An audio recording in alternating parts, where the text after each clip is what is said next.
compter sur le nouveau coordonnateur général OMRH là, M. Roudi Ali, pour renforcer le programme modernisation l'État. Nous allons plutôt suivre un extrait dans le micro 5 fois Paki avec Michaud Joseph. L'Office de management et des ressources humaines, organe stratégique de la primature, a donc un rôle central à jouer dans le dispositif de mon gouvernement. C'est donc dans ce cadre que je procède aujourd'hui à l'installation d'un nouveau coordonnateur général à la tête de cette institution pour répondre en cela aux impératifs du nouveau cadre de travail que je veux impulser à mon gouvernement. Le coordonnateur général sortant, le docteur Josué Pierre-Louis, qui est un ami de longue date, se passe de présentation. Au cadre, avant d'arriver à l'OMRH, il avait déjà derrière lui une très longue carrière au plus haut niveau de l'État. C'est cette riche expérience qu'il a mise à contribution pour conduire les destinées de l'OMRH. Il laisse au pays, entre autres, le document de référence qui doit conduire le pays vers cette réforme de l'État, impératif qui ne peut plus attendre et que tout le pays appelle de ses vœux. Le programme de modernisation de l'État 2018-2023, qui constitue désormais notre boussole pour nous guider dans nos actes de gouvernance publique, je m'en voudrais de ne pas souligner à l'actif du coordonnateur général sortant la constitution du corps des administrateurs civils de l'État, le corps des architectes et des ingénieurs civils dont il a fait mention, qui viendront renforcer la fonction publique et les collectivités territoriales. Monsieur le coordonnateur entrant, chers collègues, vous allez hériter de ce dossier de l'OMRH qu'il faudra poursuivre et approfondir en y ajoutant bien sûr votre touche personnelle et votre longue expérience de l'administration publique. Je compte sur vous pour aller de l'avant dans les différents champs de travail déjà initiés. J'aimerais insister en particulier sur la priorité à accorder à la standardisation des normes et pratiques de l'administration et la fonction publique, au programme de modernisation de l'État, au développement engagé sur les corps particuliers, à la finalisation de la grille de salaire, à la question de la mise à la retraite et à la normalisation et la relance de l'École nationale de l'administration politique publique, à travers notamment l'animation du Conseil supérieur de l'administration et de la fonction publique, CSAFP. Je vous ai pratiqué ces derniers temps au sein du gouvernement. Je suis confiant en votre engagement patriotique et en vos capacités professionnelles pour conduire cette institution que nous chérissons tous sur la voie du développement institutionnel qui s'impose face aux défis actuels de l'administration et de la fonction publique. Coordonnateur général sortant Office Management et Ressources Humaines, M. Josué Pierre-Louis, présenté bilan travail réalisé pendant 3 années, il passé à diriger l'institution ça. Parmi eux, recrutement 50 jeunes handicapés qui travaillent dans l'administration publique là, avec réforme l'hypothèse dans la fonction publique là. Bon côté BAL, nouveau coordonnateur général OMRH là, M. Jean-Roudi Ali, promet pour le renforcer le programme modernisation l'État pendant le salier travail M. Josué Pierre-Louis réalisé dans tête institution ça. Il extrait toujours dans le micro 5 fois Paki avec Michaud Joseph. Dès mon installation à l'OMRH, l'évaluation de la mise en œuvre des 2 précédents programmes cadres de réforme de l'État, PCRE 1 et PCRE 2, a permis de faire les constats suivants. Un grave déficit de cadres de catégorie A pour la coordination de l'action gouvernementale. Un nombre élevé d'agents de catégorie C et D. Une insertion insuffisante des personnes handicapées dans la fonction publique. Un manque de ressources humaines qualifiées dans des secteurs prioritaires. Un besoin de ressources humaines spécialisées pour aider les maires à mettre en œuvre, après le séisme de 2010, des règles d'urbanisme afin de prévenir les conséquences d'un défaut de précaution dans la construction des logements. Le dysfonctionnement du Conseil supérieur de l'administration et de la fonction publique, le CESAF. Et pendant les 3 ans, on a pu enregistrer pas mal de progrès. Le recrutement par voie de concours est devenu la règle de droit commun pour l'accès à la fonction publique. Afin de répondre aux grands déficits d'encadrement de l'administration publique haïtienne, 2 grands corps ont été créés. Le corps d'administrateurs civils d'État, un corps d'encadrement supérieur essentiel pour le bon management de l'État, et le corps d'ingénieurs civils et d'architectes destiné à appuyer les maires, comme déjà mentionné. Il ne reste qu'à les nommer à partir des choix des postes déjà effectués en fonction de leur classement de sortie. Monsieur le Premier ministre, au moment d'accéder à cette fonction, avant même de me pencher sur la dimension technique de la mission, 2 réalités ont participé à la construction de ma vision de cette nouvelle tâche. La première, c'est la situation de notre pays par rapport aux objectifs de développement durable. La seconde, c'est le fait que le plus grand employeur du pays soit le secteur public. Aussi, il saisit l'énormité et la complexité de la tâche.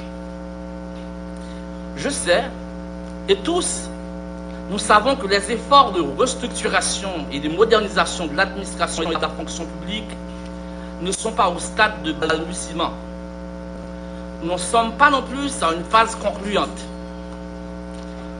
Fort heureusement, le pays dispose désormais, avec le programme de modernisation de l'État, PME 2023, d'un outil stratégique de première main pour nous guider dans la conduite de la grande réforme.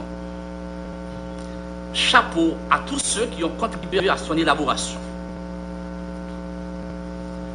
Voulu par le président de la République, son Excellence, M. Jovenel Moïse, le PME 2023 a été conçu en vue de redéfinir les priorités des réformes et de rendre plus concrets les changements qui en découlent.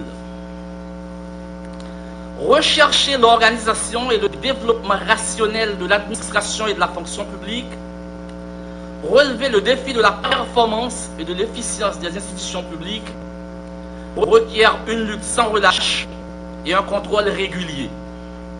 Le journal là a poursuivi de côté de l'actualité internationale là, pays Italie enregistré dans 24 heures sorti mercredi 1er pour arriver jeudi 2 avril là, 760 personnes qui mourent dans la maladie coronavirus là. Ça qui fait en total 14 000 personnes qui déjà mourent dans le pays ça depuis le commencement de la pandémie mondiale ça. N'a plutôt suivi un reportage à Euronews. L'Italie encore est toujours le pays le plus durement touché par le coronavirus et les chiffres qui ne cessent de grimper. 760 morts supplémentaires en 24 heures, ce qui porte le nombre total de décès à près de 14 000 depuis le déclenchement de l'épidémie dans la péninsule et le nombre de cas, plus de 115 000. Pour accélérer la détection de la maladie, la ville d'Alexandrie, dans le nord-ouest de l'Italie, a mis en place des tests en drive-in. Une tente, 2 infirmiers et les voitures qui s'avancent à tour de rôle. Le passager baisse sa vitre le temps que l'un des infirmiers fasse le prélèvement à l'aide d'un coton-tige. Les échantillons sont ensuite analysés en laboratoire et connus au bout de quelques jours. Ce système s'inspire de ce qui a été initié en Corée du Sud. Cela permet de tester davantage de monde sans mobiliser trop d'équipements. Depuis le 9 mars, le pays tout entier est confiné pour tenter d'enrayer la progression de la maladie. Toujours dans le pays l'autre bord de l'eau, puis 5387 personnes ont déjà perdu la vie dans la COVID-19 là en France depuis l'apparition de la maladie dans le pays. Parmi les gens, 4503 morts à l'hôpital et puis pour Pipiti, 884 autres morts dans l'établissement et l'hébergement pour les gens âgés dépendants. L'épidémie de coronavirus poursuit sa progression en France. 471 nouveaux décès ont été enregistrés lors des dernières 24 heures, portant le total de victimes à 4503 morts en un mois. Nos chiffres évoqués jeudi par Jérôme Salomon, directeur général de la santé, au moins 884 personnes ont perdu la vie dans des EHPAD. Tous les moyens sont mis à disposition pour désengorger les hôpitaux d'Île-de-France, épicentre de l'épidémie en France, mais aussi pour amener en renfort du personnel médical extérieur à la région. Évacués des hôpitaux d'Île-de-France à bord de TGV, d'hélicoptères, d'avions sanitaires médicalisés, les patients sont transférés dans des établissements du centre Val-de-Loire, de Normandie et des Pays de la Loire. En Île-de-France, 2200 lits de réanimation sont dédiés aux patients atteints du Covid-19. Ces transferts permettront d'ajouter 200 nouveaux lits. La maladie coronavirus pousse les gens dans le continent européen dans un gros chômage pour un petit temps. Dans la période de confinement et effondrement de l'activité économique, en pile entreprise obligée de diminuer la quantité d'employés. Nous allons suivre un autre reportage. En cette période de confinement et d'effondrement de l'activité économique, les taux de chômage augmentent en Europe. Face à cette situation, des entreprises sont forcées de réduire la voilure et donc de licencier du personnel. En Espagne, deuxième pays d'Europe le plus touché par le coronavirus, le nombre de chômeurs a augmenté de 9,3% au mois de mars pour s'établir à 3,5 millions. Aujourd'hui, l'Espagne a enregistré une augmentation du chômage de 302 265 personnes. C'est une augmentation absolument exceptionnelle par rapport à n'importe quel autre mois. Le constat est similaire au Royaume-Uni. Mercredi, les autorités ont révélé que près d'1 million de personnes avaient demandé une aide sociale au cours des 2 dernières semaines, environ 10 fois plus que d'habitude. Et ce, malgré les promesses du gouvernement de financer 80% des salaires des employés et des indépendants. En France, l'État a décidé de donner un coup de pouce aux entreprises qui le souhaitent, en prenant en charge 84% du salaire de chaque employé. 337 000 entreprises ont fait une demande. Une grande majorité sont des petites entreprises. Et ces demandes concernent 3 600 000 salariés. En Autriche, le nombre de demandeurs d'emploi a grimpé de 2/3 en mars. La pandémie a détruit des emplois dans le tourisme et dans la vente au détail. La Commission européenne a proposé ce jeudi de créer un instrument pour garantir jusqu'à hauteur de 100 milliards d'euros les plans nationaux de soutien à l'emploi pendant la pandémie de coronavirus. Nous avons tourné par Bolakay pour nous faire connaître le ministère de la Santé publique et de la population fait connaître il y a 18 cas de coronavirus qui sont confirmés dans le pays. Après le résultat des derniers tests, le laboratoire national de santé publique l'a fait pour les gens qui étaient suspects. Le responsable ministère promet pour continuer à la population bon genre d'informations pour être capable de protéger la tête plus bien pendant de demander aux citoyens de continuer à respecter les règles d'hygiène et les consignes responsables pour empêcher la maladie à propager dans le pays. Dans le dossier sport, Union cycliste internationale là, toujours qu'un date 20 pour arriver 27 septembre pour le championnat du monde sur route là, côté Haïti, doit participer à la sélection U23 l'IA d'après le président Fédération haïtienne cycliste là, Leveillé. Et puis dans le tournoi tennis Wimbledon, a annulé officiellement à cause de la pandémie COVID-19 là. C'est la question de Dieudonné. Chaque jour qui est passé, la maladie COVID-19 là a fait plus de dégâts dans le monde là, et ces sportifs là pas épargnés. Responsables concernés yo obligés à repousser quelques compétitions yo pour une autre date et même annuler définitivement pour quelques autres. Pendant ça, l'Union cycliste internationale pas dit rien avec la fédération yo par rapport au championnat du monde sur route là qui programmé pour septembre qui venir là dans le pays la Suisse. Situation qui mettait la fédération cycliste haïtienne dans gros tête chargée puisqu'elle est obligée qu'un athlète yo dans préparation pendant la période crise ça. presque toute compétition annulée, sauf championnat du monde route la cap fait du 20 au 27 septembre en Suisse, qui est toujours maintenu par l'Union cycliste internationale. Donc actuellement, côté ma parole là, tout athlète a continué l'entraînement individuel et campérin au CAI. Mais fédération, jusqu'à présent, on connaît nos wagons sponsors officiels, nous pouvons vraiment moyens pour nous être capables de faire des préparations spécifiques. Mais si l'Union cycliste internationale va relancer comme si toute compétition à partir du mois de juin. Nous sommes des gens de la presse, nous sommes des personnalités. C'est important pour nous entrer contre la bataille là, pour nous capables de limiter des dégâts. Parce que les maladies sont déjà là. Nous avons des gens qui veulent porter coller avec nous, ni dans le secteur privé, ni dans le secteur public. Il y a des gens qui commencent à faire gestes avec nous, tant que le ministère Kilti, qui commence à faire nos machines avec deux sanitizers grands et porte-voix pour nous aller dans tout raccoin pour nous porter nouvelles là. Semaine ça, on a commencé avec le département de l'Ouest là. Nous connaissons qui c'est le département qui a plus de monde qui touché, qui a 10 personnes en attendant qui confirme qu'il y a un coronavirus. Nous allons commencer avec le département de l'Ouest là. Nous allons faire 3 zones.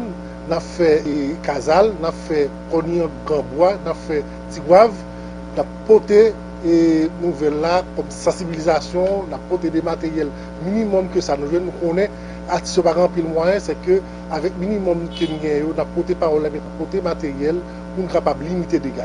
Règles minimales pour nous observer, pour capable éviter que nous soit prendre ou bien transmettre maladies qui vraiment sont très volatiles et très faciles pour prendre. Même te voulais toujours mettre accent sur mesdames qui surtout dans le moment ça encore plus cap gérer Timounio puisque vous pas à l'école. Donc c'est vraiment éviter rassemblement Timoun parce que Timounio c'est des agents qui capables qui prennent jamais n'importe côté mais qui pas malade eux-mêmes. C'est des porteurs sains, il y a de très rares cas côté Timounio malade de maladie corona, dépendamment de système immunitaire qui j'en lié, mais en général, il y a plus constaté que c'est monde qui dans troisième âge qui prend maladie et qui mourit là dans le plus. Bien que l'autre frange société a fait il y a monde qui mourit tout, mais c'est la pique là c'est dans grand monde mais petit monde tout, c'est très important que nous fait de l'autre activité avec eux pour capable permettre que yo rete dans espace que nous-mêmes nous vivions pour pas plaider marché parce que ça est très dangereux que yo capable bail moun li mais yo pas toujours malade avec maladie coronavirus là. Jean t'a annoncé dans Titio, Premier ministre Joseph Jout installé nouveau coordonnateur général Office Management Ressources Humaines, Maître Jean-Roudi Ali, dans fonction li jeudi 2 avril 2021. Chef gouvernement remercie coordonnateur général sortant, Maître Josué Pierre-Louis, pour le travail réalisé dans cette institution pendant 3 années passées. Chef Primati dit